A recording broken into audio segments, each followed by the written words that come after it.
नमस्कार। प्राइम समाचारमा स्वागत छ। म दृष्टिवाणी थेताल र म संगीता कटुवाल। सुरु गरौँ अहिलेसम्मका प्रमुख समाचारबाट। काठमाडौँको निषेधाज्ञा एक साता थप। निजी सवारी साधनमा जोर बिजोर प्रणाली, बार अनुसार पसल खुल्ने, भाडाका ट्याक्सी चलाउन पाइने, सरकारी कार्यालय पनि सञ्चालन हुने। नेपालमा कोरोना डेल्टाको नयाँ म्युटेसन देखियो। अल्फा भेरिएन्ट पनि पुष्टि। आज 2442 जनामा संक्रमण, 51 जनाको मृत्यु। खोप ल्याउने सरकार र निजी क्षेत्रको प्रयास असफल। वर्षापछिको बाढी पहिरोमा परि जेठ 31 गतेदेखि असार 6 गतेसम्म 17 जनाको मृत्यु। 22 जना बेपत्ता। उद्धार र राहतमा कुनै कमी हुन नदिने सरकारको आश्वासन। निष्पक्ष चुनाव गराउने जिम्मा पाएको निर्वाचन आयोग नै विवादको भुमरीमा। सरकारको इसारामा चल्दा दलहरूको विवाद समाधान गर्न असक्षम। होलीका कारण एमाले दुईतिर कित्ताकाट हुँदा नेताहरू पनि ध्रुवीकरणमा। कुनै बेला शत्रुता बढाएका प्रचण्ड र नेपाल एकअर्का परिपूरक, दीर्घकालीन सम्बन्धमा जटिलता। तमिल नायिकामाथि बलात्कारको आरोपमा भारतको तमिलनाडु राज्यका पूर्व मन्त्री पक्राउ। गर्भपतन र ज्यान मार्ने धम्की दिएको आरोप। र युरोकप फुटबलमा आज महत्त्वपूर्ण दुईवटा खेल हुँदै एउटै समयमा इटाली र वेल्स तथा स्विजरल्यान्ड र टर्की बीच प्रतिस्पर्धा।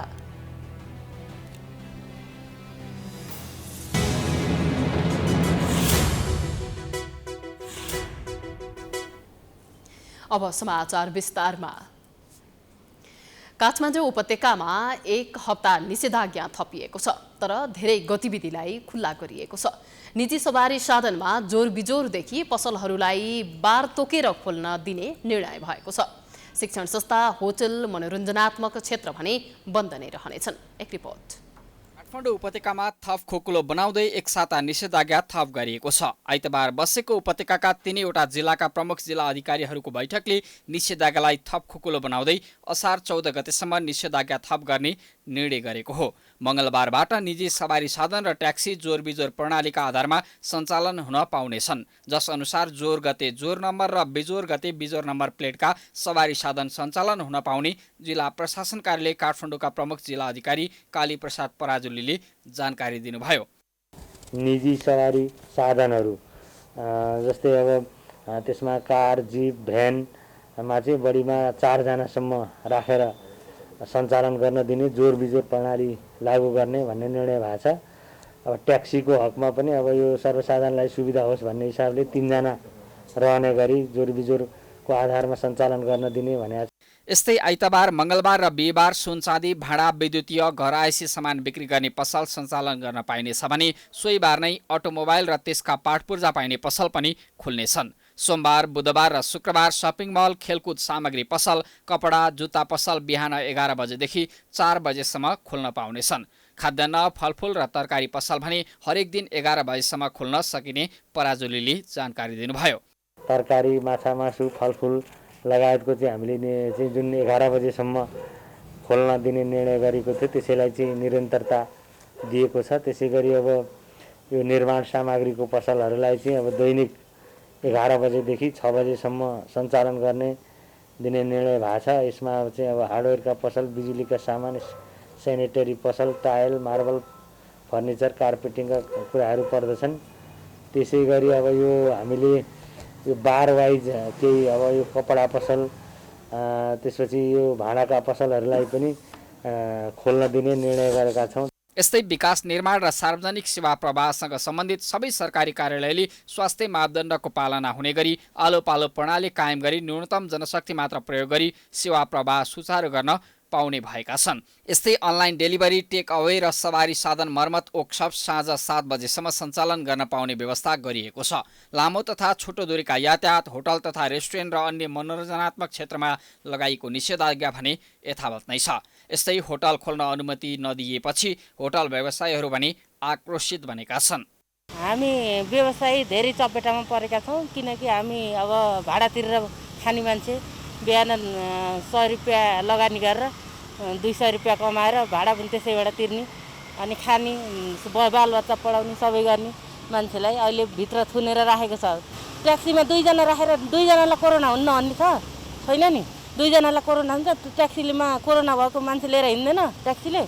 अनि त्यो होटल व्यवसाय त चपेटामा परेछ। व्यवसाय भनौँ होटलले सबै भनौँ न धेरै चाहिँ होटल व्यवसायले पारे। होटल त खोल्नै हुन्न। होटल के भनेर खोल्न हुन्न? होटल गर्ने मान्छेलाई चाहिँ सरकारले रातको व्यवस्था गर्न पर्यो नि। अब व्यवसाय पनि मापदण्ड अपनाएर सबै ठाउँ सबै मान्छे सुरक्षित हुने भयो त्यो कुरो केही होइन।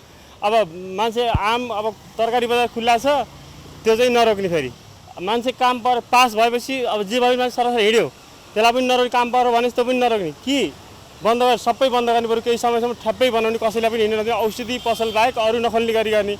अब खुल्न पायो सबैलाई। जस्तै किराना पसलबाट रोक्न आउने, होटलबाट रोकाउने नि त हुन्न।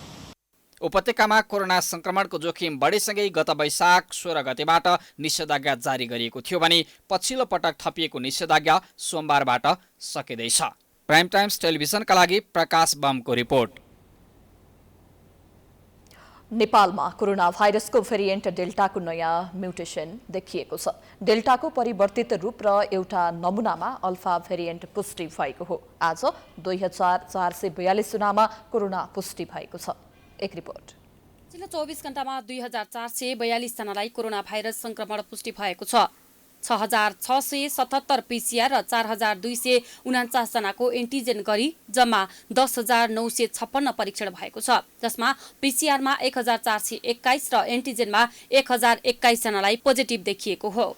संक्रमित मध्ये काठमाडौँ उपत्यकामा 548 जनालाई कोरोना भाइरस संक्रमण पुष्टि भएको छ। काठमाडौँमा 450, भक्तपुरमा 25 र ललितपुरमा 53 जनालाई संक्रमण पुष्टि भएको छ। मन्त्रालयका प्रवक्ता डाक्टर कृष्ण पौडेलका अनुसार संक्रमण दर 21.3% छ। अहिलेसम्म 6,47,651 जनालाई संक्रमण पुष्टि भइसकेको छ। आइतबार कोरोना संक्रमणका कारण थप 51 जनाको मृत्यु भएको छ। अहिलेसम्म कोरोना संक्रमणकै कारण 8,726 जनाको मृत्यु भएको छ। कोभिड-19 संक्रमित भएर गत 24 घण्टामा 3,456 जना डिस्चार्ज हुनुभएको छ र गत 24 घण्टामा प्राप्त तथ्याङ्क विशेष गरी नेपाली सेनाले व्यवस्थापन गरेको सब र स्वास्थ्य मन्त्रालयमा प्राप्त तथ्याङ्क अनुसार 51 जनाको दुःखद निधन भएको तथ्याङ्क छ। कोरोना संक्रमण पश्चात 3,456 जना कोरोना संक्रमणबाट मुक्त भएका छन्। अहिलेसम्म 5,56,798 जना निको भएका छन्। आइतबार निको हुने दर 89.6% पुगेको छ। नेपालमा पनि कोरोना भाइरसको भेरिएन्ट डेल्टाको नयाँ म्युटेसन देखिएको छ। डेल्टा भेरिएन्ट पुष्टि भएको 47 नमुना मध्ये 9 वटामा डेल्टाको परिवर्तित रूप र एउटा नमुनामा अल्फा भेरिएन्ट पुष्टि भएको स्वास्थ्य मन्त्रालयका प्रवक्ता डाक्टर कृष्ण पौडेलले जानकारी दिनुभयो। 48 जना मध्ये 47 वटा नमुनामा अहिले संसारका धेरै देशहरूमा विशेष गरी 80 भन्दा बढी मुलुकमा फैलिएको डेल्टा भेरिएन्ट पत्ता लागेको छ। 47 जना डेल्टा भेरिएन्ट देखिएको मध्ये 9 वटा नमुनामा K417N भन्ने चाहिँ 417N भन्ने चाहिँ एउटा नयाँ म्युटेसन अलिकति परिवर्तित रूप भएको भेरिएन्ट विशेष गरी भेटिएको छ। यो हाम्रोमा अघिल्लो पटकको सिक्वेन्सिङमा पनि भेटिएको भेरिएन्ट हो। अहिले 55,537 जना सक्रिय संक्रमित छन्। सक्रिय संक्रमित भएको जिल्ला कम हुँदै गएको छ भने 14 जिल्लामा सक्रिय संक्रमित बढ्दै गएका छन्। प्रदेश नम्बर 1 मा उदयपुर, पाँचथर, तेह्रथुम, भोजपुर र सङ्खुवा सभा रहेका छन् भने बागमतीमा दोलखा, नुवाकोट र रसुवामा बढ्दै गइरहेको छ। त्यस्तै गण्डकी प्रदेशमा बागलुङ र मुस्ताङ, लुम्बिनी प्रदेशमा रोल्पा जिल्ला, कर्णाली प्रदेशमा जुम्ला, डोल्पा, रुकुम पश्चिम र सुदूरपश्चिम प्रदेशमा बाजुरा जिल्लामा सक्रिय संक्रमित बढ्दै गइरहेको स्वास्थ्य मन्त्रालयले जनाएको छ। अहिले 51,833 जना होम आइसोलेसन र 3,679 जना संस्थागत आइसोलेसनमा रहेका छन्। उपचारमा भएकाहरूमध्ये 871 जना आइसियु र 250 जनाको भेन्टिलेटरमा उपचार भइरहेको छ। सरकारले खरिद गर्न नसक्दा नागरिक कोरोना विरुद्धको खोपबाट वञ्चित हुनु परेको छ। सरकारले खोप ल्याउनका लागि धेरै प्रयास गरे तापनि असफल हुँदै आएको छ। सरकारले अनुमति दिएको निजी कम्पनीहरूले पनि खोप खरिद गर्न सकेका छैनन्। एक रिपोर्ट। स्वास्थ्य तथा जनसङ्ख्या मन्त्रालयले खोप खरिद प्रक्रिया अन्तिम चरणमा पुगेको दावी गरेको धेरै लामो समय भइसकेको छ।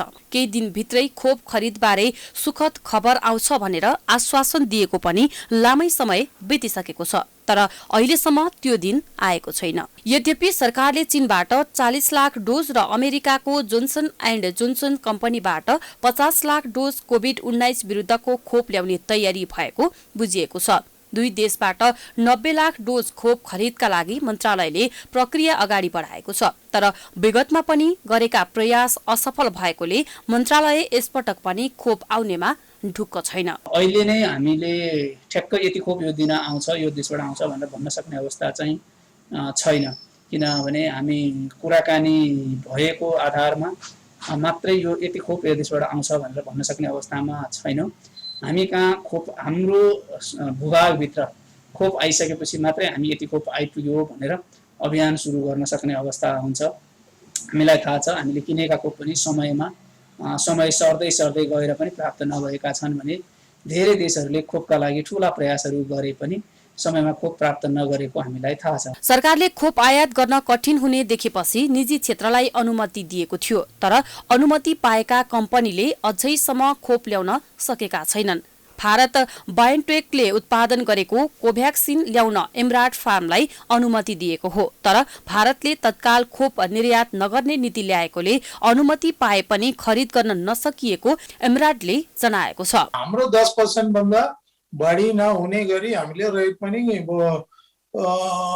दिएर लगभग त्यो क्लियर छ क्या। रेटको कारणले नआएको होइन, यो इन्डियाबाट भ्याक्सिन एक्सपोर्ट रोकेको कारणले भारत सरकारबाट परमिसन हुनु पर्यो।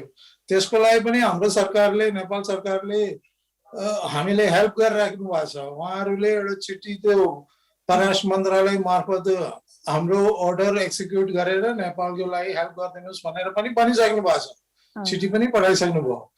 तर इन्डियामा बाध्यतावश भारत सरकारले अहिले तुरन्तै एक्सपोर्ट गर्न नसक्ने भनेर भनेको छ। औषधि व्यवस्था विभागले भारतमा बनेको कोभ्याक्सिन र कोभिसिल्ड एवं रसियामा उत्पादित स्पुत्निक भी आयात गर्न निजी क्षेत्रलाई अनुमति दिएको हो। भारतको कोभिसिल्ड खोप उत्पादक कम्पनी सेरम इन्स्टिच्युट इन्डिया प्रणालीको नेपाल एजेन्ट कम्पनी हुकुम डिस्ट्रिब्युटर्सले पाए पनि कुनै प्रक्रिया अगाडि बढाएको छैन। रसियामा उत्पादित स्पुत्निक भी आयात गर्न अनुमति पाएको लोमस फार्मास्युटिकल्सले खोप आयात गर्ने प्रक्रिया अगाडि नबढाएको जनाएको छ। अहिलेको वर्ष जेठ 31 गतेदेखि मनसुन सक्रिय भएसँगै देशका विभिन्न स्थानमा बाढी पहिरो आयो, जसले गर्दा जनधनको ठूलो क्षति भइसकेको छ। पछिल्लो एक हप्तामा मात्रै धेरैले ज्यान गुमाएका छन् भने सबैजसो क्षेत्रमा क्षति पुगेको छ। एक रिपोर्ट।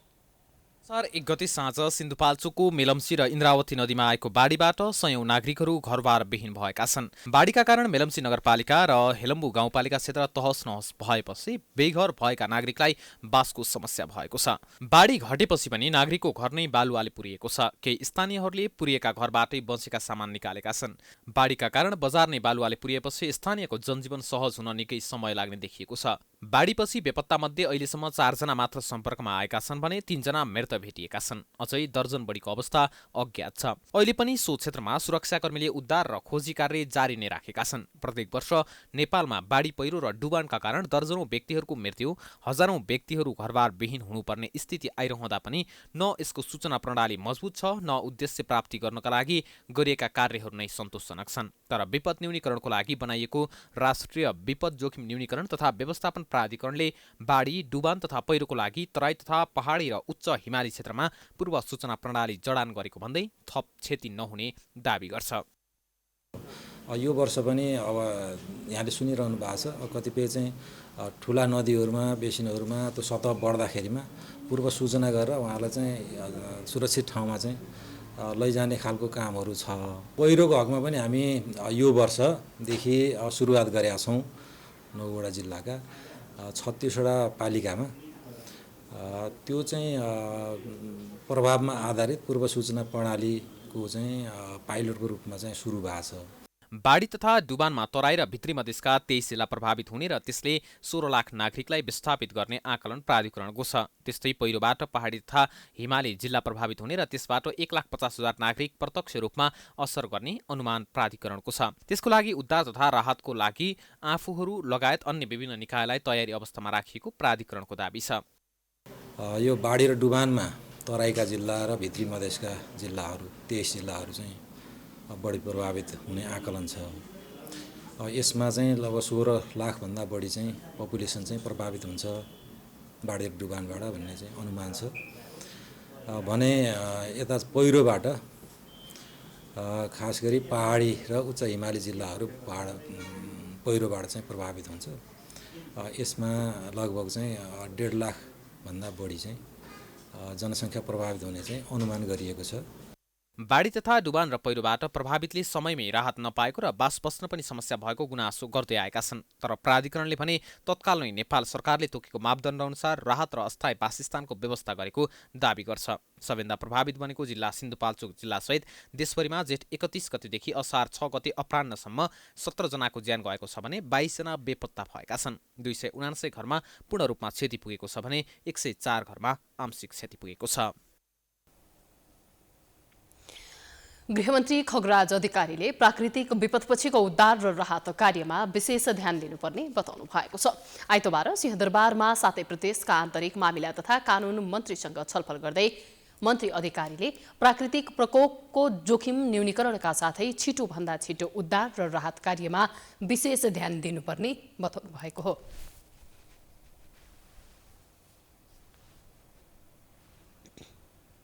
मन्त्री अधिकारीले मुलुकको समग्र शान्ति सुरक्षा र कोरोना संक्रमण रोकथाम र उपचारको व्यवस्थापनमा 7 प्रदेशसँग समन्वय गरेर अघि बढ्नुपर्ने बताउनु भएको छ। गृह मन्त्रालयका प्रवक्ता जनकराज दाहालले जानकारी दिनुभए अनुसार बैठकमा मन्त्रालयले शान्ति सुरक्षा र विपद व्यवस्थापन कार्ययोजनाका विषयमा प्रस्तुतिकरण गरेको थियो। अहिलेको मनसुन पूर्व तयारी र यसमा गर्नुपर्ने व्यवस्थापनका सन्दर्भमा एउटा विषय थियो भने अर्को चाहिँ समग्र शान्ति सुरक्षाको अवस्थाको बारेमा र अहिलेको अवस्थामा कोभिड व्यवस्थापनलाई पनि कसरी प्रभावकारी बनाउन सकिन्छ भन्ने विषयमा यो 3-4 विषयमा छलफल भएको थियो। अब यसमा खास गरिकन 3टा प्रस्तुतिकरणहरू रहे मन्त्रालयबाट। मन्त्रालयको शान्ति सुरक्षा सम्बन्धी समग्र प्रस्तुति थियो एउटा र विपद व्यवस्थापन र प्रतिकारी योजनाको प्रभावकारी कार्यान्वयनका सन्दर्भमा कसरी अगाडि बढ्ने भन्ने विषयमा विपद व्यवस्थापन प्राधिकरण र मन्त्रालयको विपद समन्वय महाशाखाको तर्फबाट प्रस्तुतिकरण थियो।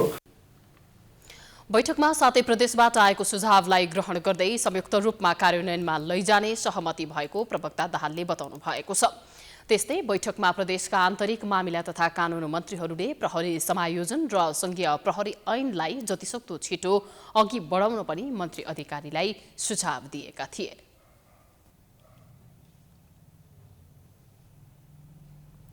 जल तथा मौसम विज्ञान विभाग मौसम पूर्वानुमान महाशाखाले 3 दिनसम्म मौसममा कुनै सुधार नहुने जनाएको छ। देशभर मनसुनी वायुको प्रभाव रहेको र हाल देशको दक्षिण भूभाग नजिक मनसुनी न्यून चापिए रेखा रहेकाले 3 दिनसम्म मौसममा कुनै सुधार नहुने विभागका मौसमविद समीर श्रेष्ठले जानकारी दिनुभयो। देशभर आंशिकदेखि सामान्य बदली रही प्रदेश 1 सुदूरपश्चिम प्रदेश र कर्णालीमा धेरै र देशका पहाडी भूभागमा केही स्थानहरूमा हल्का वर्षा भएको श्रेष्ठले बताउनुभयो। 3 दिनसम्म मेघगर्जन चट्याङ सहित भारी वर्षा हुने सम्भावना रहेकोले तटीय क्षेत्रमा सतर्कता अपनाउनु पर्ने उहाँको भनाइ छ। मनसुनले गर्दाखेरि देशैभर नै वर्षा भइरहेको छ। विगत 24 घण्टामा हेर्दाखेरि चाहिँ कर्णाली र सुदूरपश्चिममा अन्य प्रदेशभन्दा केही बढी वर्षा भएको छ, तर वर्षा 7 प्रदेशमा भएको छ। आज भोलि पर्सि 3 दिनसम्म मङ्गलबारसम्मलाई पनि वर्षाको यो क्रम चाहिँ निरन्तर चल्ने देखिन्छ।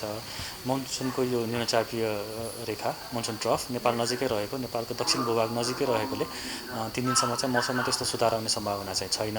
3 दिनसम्म यो पानी पर्ने, त्यो पानीले गर्दाखेरि अरू प्रभावहरू पनि हुनसक्छ। यसको हामीले नियमित बुलेटिनहरू राखिरहेका छौँ। अहिले पानीले गर्दाखेरि अब खोलाको तटीय क्षेत्रहरूमा, बिरालो जमिनहरूमा र अब पानीले पहिला नै क्षति पुर्याइसकेको ठाउँमा थप क्षति हुनसक्छ। ती स्थानहरूमा चाहिँ अलि बढी सतर्क रहनुपर्छ।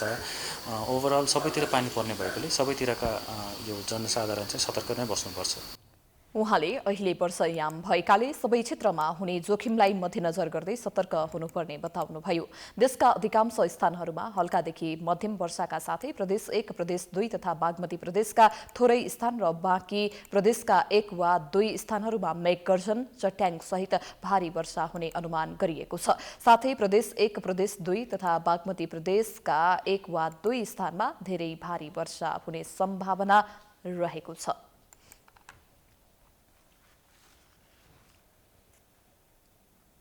समाचारको सिलसिला जारी छ। हामी विश्रामपछि आउँछौं।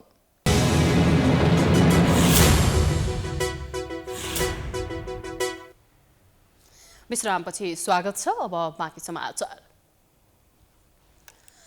दल दर्तादेखि निष्पक्ष र धाँधली रहित निर्वाचन गराउने मुख्य जिम्मेवारी पाउने संवैधानिक निकाय निर्वाचन आयोग। तर संवैधानिक निकायमाथि नै निष्पक्षताको प्रश्न यति बेला उब्जिएको छ। तत्कालीन नेकपा भित्रको किचलोमा निर्णय गर्न महिनौं आलटाल गरेर वैधानिकता दिन अस्वीकार गरेको आयोगले जसपा भित्रको विवादलाई पनि सोही निर्णय गर्दै पन्छिन खोजिरहेको छ। एक रिपोर्ट। गत पुस 5 गते प्रधानमन्त्री केपी शर्मा ओलीले पार्टी भित्रै सुईको नदी प्रतिनिधि सभा विघटन गरेपछि नेकपामा ठुलै खैला बैला मचियो। त्यसको भोलिपल्टदेखि प्रधानमन्त्री ओली विरुद्ध प्रचण्ड माधव नेपाल समूहले अनुशासनको कारबाहीका लागि केन्द्रीय कमिटीमा प्रस्ताव लैजाने निर्णय गरे। तर ओलीले नेकपा केन्द्रीय कमिटीमा 556 जना सदस्य थप गर्दै 1149 पुर्याए। दुवैले आफ्नो निर्णय लिएर निर्वाचन आयोगमा बुझाए। तर आयोगले पुस 17 गते राजनीतिक दल सम्बन्धी ऐनको दफा 51 अनुसार अद्यावधि गर्न आएका निवेदनमाथि नेकपाका दुवै पक्षलाई थप स्पष्ट पार्न पत्र पठायो। चित्त बुझ्दो जवाब नआएको भन्दै 7 दिनभित्र थप स्पष्ट पार्न पुस 23 गते आयोगले फेरि पत्र काट्यो। तर माघ 11 गते निर्वाचन आयोगले दुवै पक्षको दाबी अस्वीकार गर्दै दुवै अध्यक्ष ओली र प्रचण्ड कायमै रहेको निर्णय सुनायो। त्यसमा चित्त नबुझेपछि फेरि प्रचण्ड नेपाल पक्षले राजनीतिक दल सम्बन्धी ऐनको दफा 43 र 44 का आधारमा आधिकारिकताको माग गर्दै आयोगमा निवेदन दिए। उनीहरूको निवेदनबारे आयोग लामै समय मौन बस्यो। संसद पुनर्स्थापनापछि फागुन 23 गते एमाले र माओवादी बिउतिने फैसला सर्वोच्च अदालतले गरिदियो। 4 महिना लामो प्रक्रियामा आयोगले छिटो निर्णय नगर्दा फेरि प्रधानमन्त्री ओली नै बलियो देखिए। तत्कालीन नेकपा एमालेको जस्तै दौडधुप यति बेला जसपामा पनि देखिएको छ। जसपा विवादमा पनि निर्वाचन आयोगले आधिकारिकता दिन इन्कार गर्दै दुवै अध्यक्ष कायम रहने निर्णय गरेको छ। महन्त ठाकुरले केन्द्रीय सदस्य र कार्यकारिणीको बहुमत पुर्याउन नसक्दा पनि उपेन्द्र यादवले आधिकारिकता पाउन सकेनन्। अघिल्लो पटक नेकपा विवादमा 43 र 44 मा प्रवेश नगरेको आयोगले यी दफालाई यसपटक पनि प्रयोग गरेन। यी विषयले संवैधानिक निकाय निर्वाचन आयोगमाथि नै प्रश्न उब्जिएको छ। आयोगबाट गरिएका निर्णयहरू गोप्य छैनन्, सार्वजनिक भएको विषय हो र आयोगले निर्णय गर्ने क्रममा राजनीतिक दल सम्बन्धी ऐन नियमावलीमा भएका दफाहरूलाई समेत उल्लेख गरेर आफ्नो निर्णय चाहिँ गरेको अवस्था छ। त्यसकारणले अब यो आरोपमा कुनै सत्यता छैन। कुनै पनि पक्षले आफ्नो अनुकूलमा निर्णय नभएपछि आक्षेप लगाउनु, आरोप लगाउनु स्वाभाविक रूपमा हुन सक्छ। तर आयोगले गर्ने निर्णयमा त्यसरी कुनै किसिमको चाहिँ भनौँ न ऐन नियमभन्दा बाहिर गएर निर्णय गरेको अवस्था छैन। नेकपाको विवादमा अध्यक्ष ओलीलाई र जसपा विवादमा महन्त ठाकुरलाई सहज हुने गरी आयोगबाट आएको निर्णयले निष्पक्ष नभएको भन्दै आलोचना भइरहेको छ। के निर्वाचन आयोग दलीय प्रभावमा परेको हो त? मलाई त अब राजनीतिक दलको आधारमा या दलीय या कसैको प्रभावमा त्यस्तो निर्णय गरेको मलाई त त्यस्तो लाग्दैन।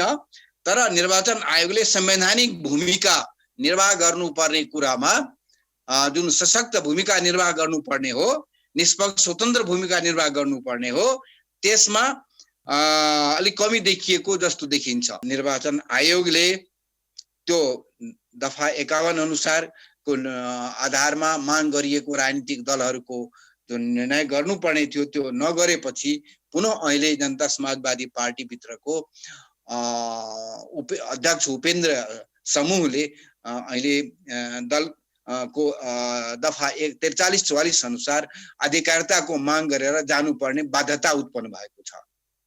राजनीतिक दल सम्बन्धी ऐनको दफा 43 र 44 ले विवाद निरूपणका सहज उपाय प्रदान गरेको छ। दफा 43 ले दलको नाम, दलको छाप, विधान, झण्डा वा चिन्ह, दलका पदाधिकारी, केन्द्रीय समिति वा केन्द्रीय समितिको निर्णयको आधिकारिकता सम्बन्धी विवादलाई आयोगले निरूपण गर्ने भनिएको छ। तर आयोगले छिटो छरितो निर्णय गर्न नसक्दा आलोचित बन्नु परिरहेको छ। नेपाली कांग्रेसका सभापति शेरबहादुर देउवाले पुनः उम्मेदवारी दिने बताउनु भएको छ। तर संस्थापन समूहबाटै उपसभापति विमलेन्द्र नेतीले पनि सभापतिमा आकांक्षा देखाउँदा देउवाको चुनौती बढेको छ। संस्थापन इतर समूहका रामचन्द्र पौडेल लगायतका नेताहरू पनि नेतृत्व हत्याउने होडबाजीमा देखिन्छन्। एक रिपोर्ट।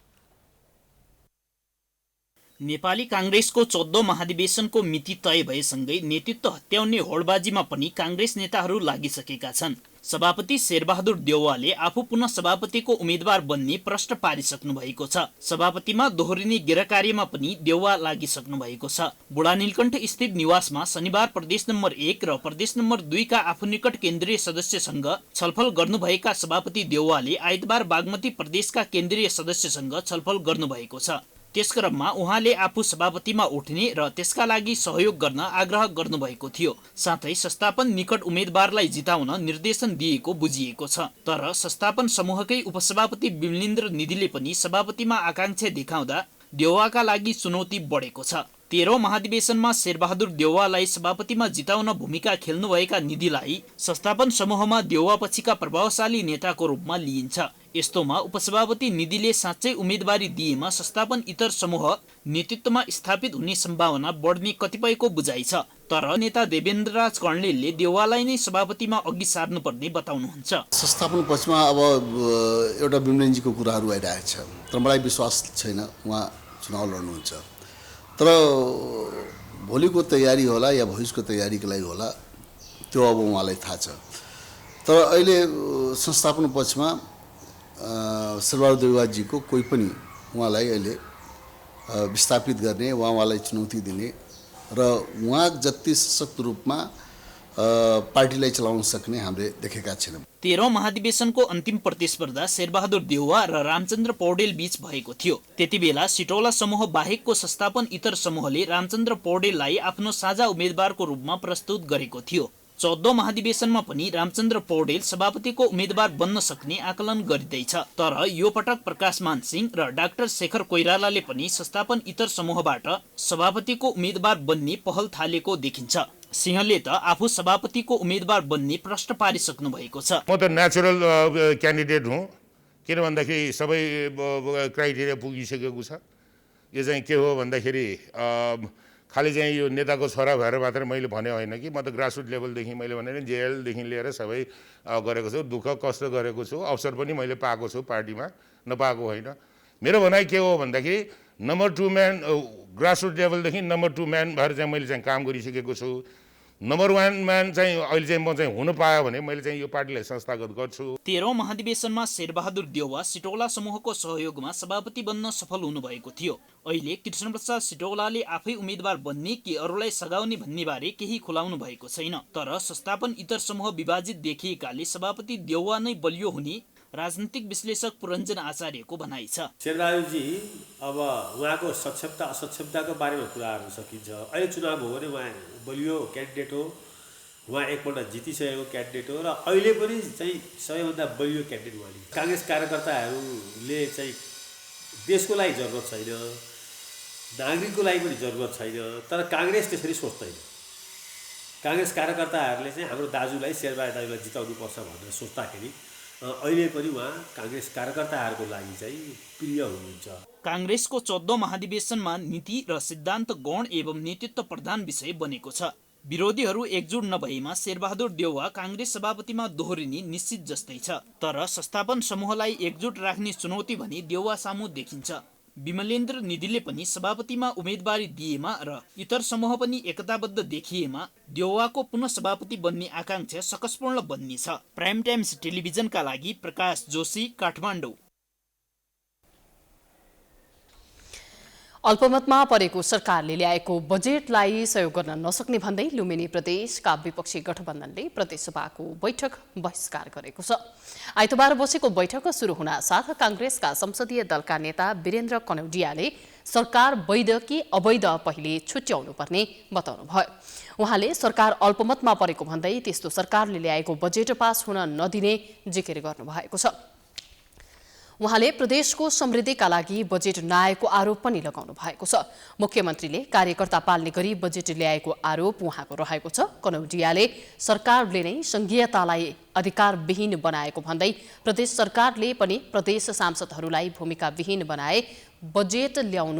बनाएर बजेट ल्याउनु दुःखद भएको बताउनुभयो। मनपरी बजेटको स्वामित्व आफूहरूले लिन नसक्ने र समर्थन पनि हुन नसक्ने भन्दै सहयोग गर्न नसक्ने उहाँले बताउनु भएको छ। जुन बजेट तपाईहरूले बनाउनु भएको छ यसमा हामी त स्वामित्व लिन सक्दैनौँ, हाम्रो समर्थन हुन सक्दैन। तपाईहरूको बहुमत छ, बहुमतको दम्भले यदि तपाईले पारित गर्नुहुन्छ भने गर्नुस्। हामीले सहयोग गर्ने आधार यदि तपाईले चाहिन्छ भने, प्रतिपक्षको आवश्यकता तपाईले महसुस गर्नुहुन्छ भने जहाँ जहाँ त्रुटि भएको छ, जहाँ जहाँ त्यसलाई करेक्सन गरौँ, त्यसपछि हामी तपाईलाई सहयोग गर्न सक्छौँ। उहाँले बजेटमा त्रुटि भएका ठाउँमा सच्याए मात्र सहयोग गर्न सक्ने स्पष्ट पार्नु भएको छ। विपक्षी दलले बैठक बहिष्कार गरेपछि सभामुख पूर्णबहादुर घरतीले बैठक स्थगित गर्नुभयो। लुम्बिनीमा विपक्षी गठबन्धनले मुख्यमन्त्री शंकर पोखरेलको नियुक्तिको वैधानिकतामाथि निरन्तर प्रश्न उठाउँदै आएको छ। उनीहरूले जेठ 19 गते प्रदेश प्रमुखबाट पोखरेल नियुक्त भए पनि विश्वासको मत लिनुपर्ने बताउँदै आएका छन्।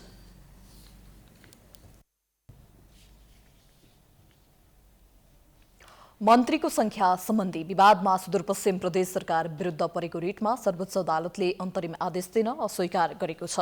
आइतबार न्यायाधीश दीपक कुमार कार्की र कुमार रेग्मीको बसेको संयुक्त इजलासले अन्तरिम आदेश दिन नपर्ने आदेश दिएको हो। सर्वोच्चले उक्त रिटमा धारा 168(9) को विषय समावेश भएकाले तत्काल अन्तरिम आदेश जारी गर्न नपर्ने आदेश दिएको छ। सुदूरपश्चिममा प्रदेशसभा संख्याको 20% भन्दा बढी मन्त्री रहेको भन्दै अधिवक्ता कमल सिंह राणा, अपेक्षा निरौला र सुरेश रोकायाले रिट दायर गरेका थिए। उनीहरूले 52 सदस्यीय प्रदेशसभामा 11 सदस्यीय मन्त्री परिषद बनाउनु संविधानको धारा 168 विपरीत हुने जिकिर गरेका थिए। उक्त रिटमा गत आइतबार न्यायाधीश हरिकृष्ण कार्कीको एकल इजलासले सुदूरपश्चिम प्रदेश सरकारसँग त्यसबारे लिखित जवाब मागेको थियो। सुदूरपश्चिमका मुख्य न्यायाधिवक्ता कुलनन्दा उपाध्यायका अनुसार संयुक्त इजलासले रिट निवेदकको माग बमोजिम अन्तरिम आदेश जारी गर्नु नपर्ने ठहर गरेकाले तत्काललाई नियुक्त सबै मन्त्रीलाई काम गर्न पाटो खुलेको हो। विषयवस्तुको गम्भीरता हेरी यो विषय शीघ्र निरूपण हुनुपर्ने भन्दै सर्वोच्चले 7 दिनभित्र पूर्ण सुनवाईका लागि पेश गर्न आदेश दिएको छ।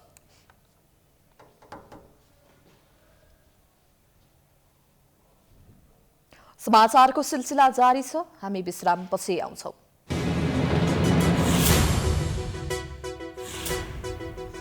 विश्रामपछि स्वागत छ। अब आर्थिक समाचार।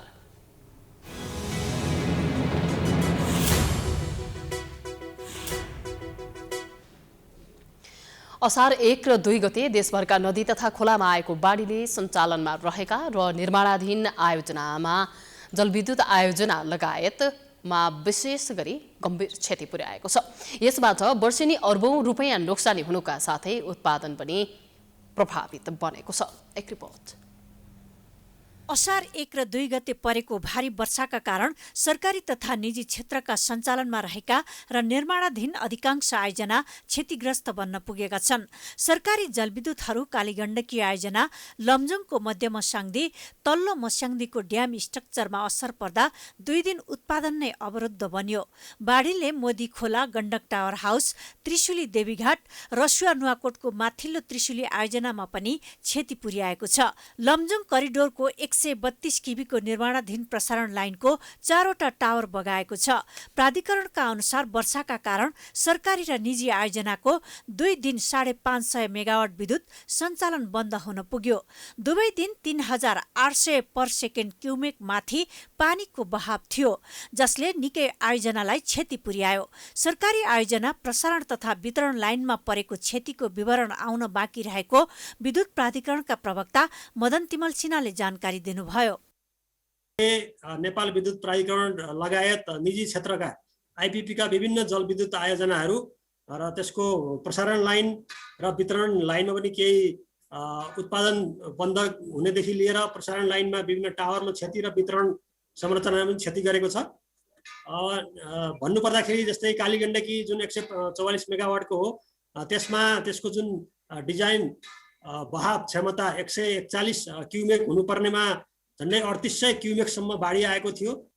सरकारी आयोजनाको साथै अविरल परिरहेको पानीले निजी क्षेत्रका जलविद्युतहरू झनै बढी प्रभावित बनेका छन्। बागमती, गण्डकी र लुम्बिनी प्रदेशका निर्माण सम्पन्न भए चालु अवस्थामा रहेका 15 भन्दा बढी जलविद्युत आयोजनामा झन्डै 10 अर्ब रुपैयाँ भन्दा बढीको भौतिक क्षति भएको स्वतन्त्र ऊर्जा उत्पादकहरूको संस्था इप्पानका अध्यक्ष कृष्ण आचार्यले जानकारी दिनुभयो। कोरिडोरका चाहिँ माथिका चाहिँ आयोजनाहरूमा चाहिँ धेरै ठुलो क्षति भएको छ र यो क्षतिको अहिले देशभरिकै क्षतिको हामीले आकलन गर्दा करिब 10 अर्ब जतिको क्षति हामीले आकलन गरेका छौँ। त्यसमा चाहिँ भौतिक क्षति को एउटा छ भने अर्को चाहिँ समयमा सम्पन्न हुन नसकेको कारणबाट हुने थप लगानी, थप त्यसको चाहिँ ब्याज, त्यसपछि चाहिँ आउने रेभेन्यूमा पर्ने त्यसको असर। सबैभन्दा बढी कास्कीको मादी र लमजुङको दोर्दी बेसीका निजी आयोजनामा क्षति भएको छ। 25 मेगावाटको माथिल्लो मादी, 12 मेगावाटको नामर्जुन मादी, 13 मेगावाटको मदक्यु खोला लगायत आयोजनामा क्षति पुगेको छ। यी सबै आयोजनाको उत्पादन अहिले बन्द छ। कास्कीको मादी खोलामा बाढी आउँदा सुपर मादीमा 1 अर्ब रुपैयाँ भन्दा बढीको क्षति पुगेको आयोजनाले जानकारी दिएको छ। सञ्चालनमा आउने तयारीमा रहेका 25 मेगावाटको माथिल्लो दोर्दी ए र 27 मेगावाटको दोर्दी खोला पनि बाढीबाट प्रभावित हुन पुगेका छन्। तयारीको अन्तिम चरणमा रहेको 450 मेगावाटको सरकारी जलविद्युत आयोजना माथिल्लो तामाकोशी जलविद्युतको टर्मिनलमा समस्या आएका कारण उत्पादन केही पछि सरेको तामाकोशी आयोजनाका प्रमुख कार्यकारी अधिकृत विज्ञान श्रेष्ठले जानकारी दिनुभयो। पनि अब यो कसो अहिले हामी टेस्टिङ कमिसन गरिरहेको भयो होइन। अब यो जुन हाम्रो टेस्टिङ यो टनलको टेस्टिङको क्रममै फेरि यो माथि तिब्बततिर चाहिँ अलिकति ड्यामिङ भयो भन्ने खबर आएकोले हामीले चाहिँ अलिक स्टप गरिरहेको छौँ। शुक्रबार बेलुकादेखि हामी स्टप गरिरहेको छौँ। शुक्रबार गर्छौँ। उता चाहिँ अलिकति त्यो फ्ल्यास फ्लड आउने नआउने भइसकेपछि मात्रै हामी चाहिँ टेस्टिङ गर्छौँ। अहिले चाहिँ के छ भने अब सुरक्षा मतलब तल तत्त्व को चाहिँ सुरक्षाको लागि हामी चाहिँ ड्यामको लेभल घटाएर अनि त्यो हामी अलर्टमा बसिरहेका छौँ। किनभने विद्युत प्राधिकरणले पानी नभएर उत्पादन गर्न नसकेका कारण 35 आयोजनाहरूलाई रुग्ण आयोजनाको रूपमा राखेको छ।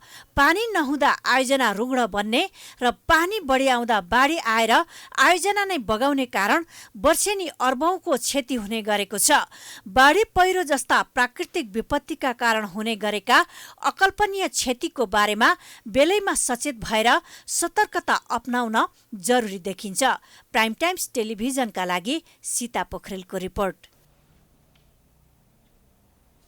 आइतबार नेप्से परिसूचकमा उच्च अङ्कको गिरावट आएको छ। नेपाल स्टक एक्सचेन्जका अनुसार आज साताको पहिलो कारोबारको दिन नेप्से परिसूचकमा अधिकतम 63.28 अङ्कको गिरावट आई 2905.14 बिन्दुमा आइपुगेको हो।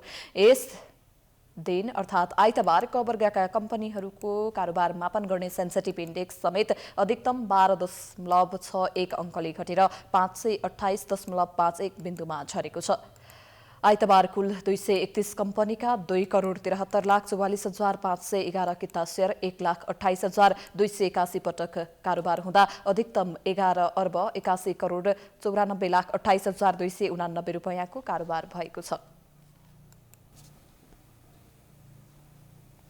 अब अन्तर्राष्ट्रिय समाचार।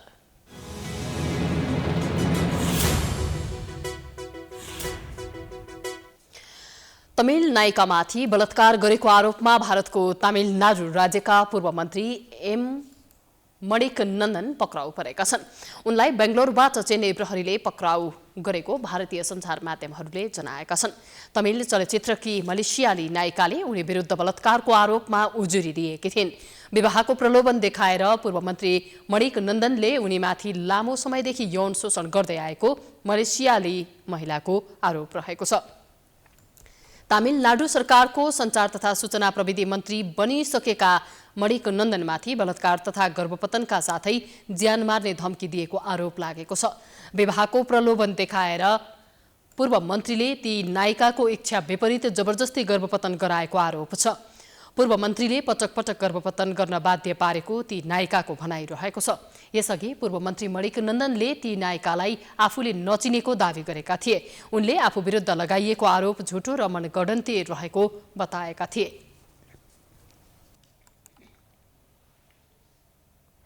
अब खेलकुद समाचार।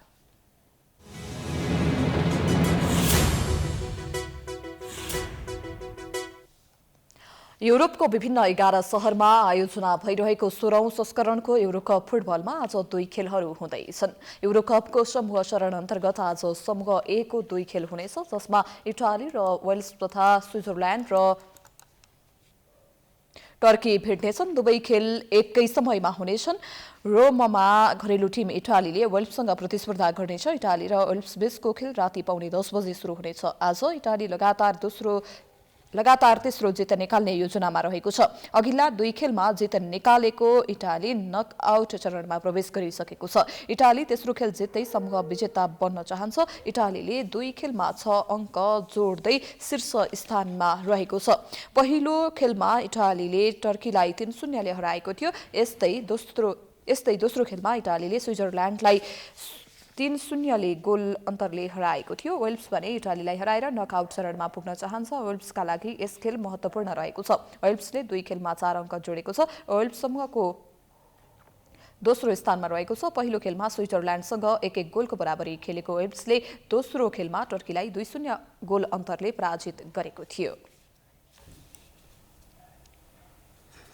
यो सँगै हामी समाचारको अन्त्यमा आइपुगेका छौं। जाँदा जाँदै प्रमुख समाचार पुनः एकपटक।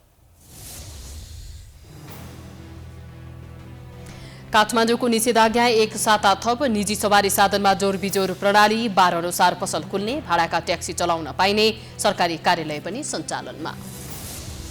नेपालमा कोरोना डेल्टाको नयाँ म्युटेसन देखियो। अल्फा भेरिएन्ट पनि पुष्टि। आज 2442 जनामा संक्रमण, 21 को मृत्यु। खोप ल्याउने सरकार र निजी क्षेत्रको प्रयास सफल। वर्षापछिको बाढी पहिरोमा परि जेठ 31 गतेदेखि असार 6 गतेसम्म 17 जनाको मृत्यु, 22 जना बेपत्ता। उद्धार र राहतमा कुनै कमी हुन नदिने सरकारको आश्वासन। निष्पक्ष चुनाव गराउने जिम्मा पाएको निर्वाचन आयोग नै विवादको भुमरीमा। सरकारको इशारामा चल्दा दलहरूको विवाद समाधान गर्न असक्षम।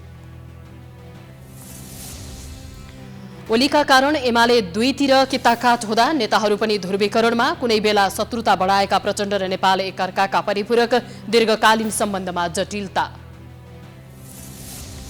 तमिल नायिकामाथि बलात्कार गरेको आरोपमा भारतको तमिलनाडु राज्यका पूर्व मन्त्री पक्राउ, गर्भपतन र ज्यान मार्ने धम्की दिएको आरोप।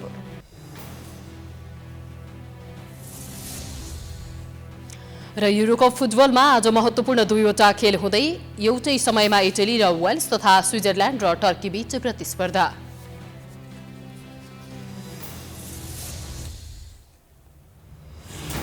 समाचार अहिलेलाई सकियो। यसपछिको प्रस्तुति जनता जान्न चाहन्छन् ऋषि धमलाको साथमा। हेर्दै गर्नुहोला प्राइम टाइम्स टेलिभिजन। नमस्कार।